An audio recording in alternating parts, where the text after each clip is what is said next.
Assalamualaikum dan salam sejahtera.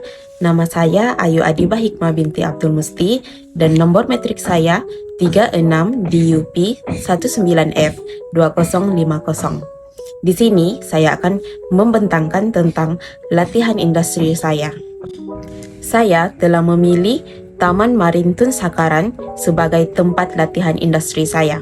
Pada mulanya, penubuhan Taman Marin Tun Sakaran yang mengazet 8 buah pulau di sekitar Semporna secara rasminya dikuatkuasakan pada Julai 2004. Taman Marin Tun Sakaran dinamakan sempena nama Ketua Negeri pada ketika itu, iaitu Tun Sakaran Dandai, yang telah diwartakan pada Julai 2004 sebagai taman ketujuh di Sabah, di mana antara 8 buah pulau itu termasuk Pulau Bohek Dulang, Pulau Mantabuan, Pulau Sibuan, Pulau Maiga, Pulau Selakan, Pulau Sebangkat, Pulau Tetagan dan juga Pulau Bodgaya. Taman ini merupakan antara taman laut yang terbesar dan meliputi 340 km persegi laut dan terumbu karang serta 10 km persegi tanah. Antara fungsi dan peranan agensi Taman Marin Tun Sakaran ini ialah melindungi kehidupan biodiversiti marin, memaksimumkan peluang janaan ekonomi, menaiktarafkan program ekopelancongan, meningkatkan kesedaran komuniti tentang kepentingan terumbu karang dan memastikan penglibatan penduduk lokal serta komuniti bajau laut dalam melestarikan sumber marin pulau yang digazet. Dalam organisasi ini terdapat visi dan misi, dan visi Taman Marin Tun Sakaran ialah penduduk Sabah hidup harmoni dengan alam semula jadi, manakala misi Taman Marin Tun Sakaran pula ialah mengekalkan kawasan-kawasan yang mengandungi nilai alam semula jadi yang tinggi sebagai warisan untuk kegunaan manusia sekarang dan akan datang. Seterusnya, di sini menunjukkan Carta Organisasi Taman Marin Tun Sakaran. Dan di dalam carta organisasi itu terdapat 8 bahagian dan juga 3 substation.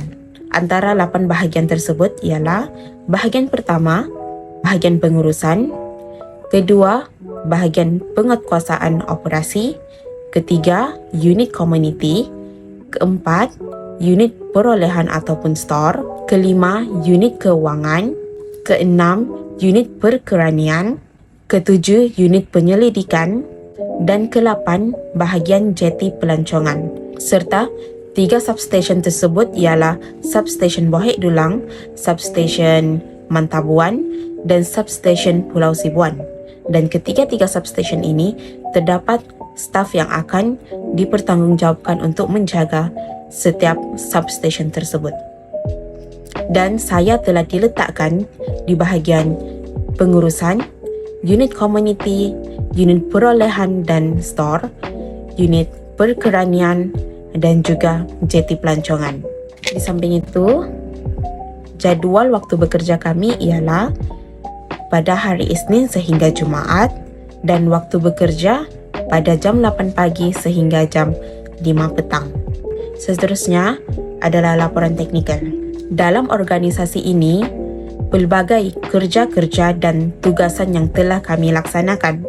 Antaranya, cara mengendalikan temu duga dan kursus Malim Bukit Bohek Dulang.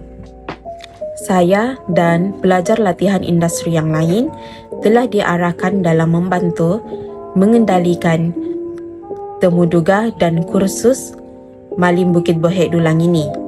Antara cara-cara yang telah saya pelajari sepanjang saya menjadi urus setia ataupun membantu staf dalam menjayakan temu duga dan kursus latihan ini ialah yang pertama, membuat senarai nama bagi peserta temu duga tersebut. Yang kedua, membuat borang pemarkahan bagi sesi temu duga itu. Yang ketiga, membuat panggilan kepada semua peserta sesi temu duga. Yang keempat, membuat surat jemputan bagi peserta temuduga. Yang kelima, memeriksa kehadiran peserta pada hari temuduga tersebut. Yang keenam, menyediakan fail bagi kursus latihan malim Bukit Bohek Dulang. Yang ketujuh, kami mula menjadi urus setia kursus bagi pada hari pertama, di mana kami telah membantu staf dalam menjayakan sesi taklimat pada hari pertama yang berlangsung di Bilik Mesyuarat Kompleks Taman Marin Tun Sakaran. Dan seterusnya, pada hari kedua juga, kami masih menjadi urus setia dalam kursus latihan malim Bukit Bohek Dulang, di mana kami mengikuti kursus tersebut yang berlangsung di Pulau Bohek Dulang, di mana di sana para peserta telah diberikan sesi taklimat dan juga ujian kecergasan bagi menguji fizikal mereka.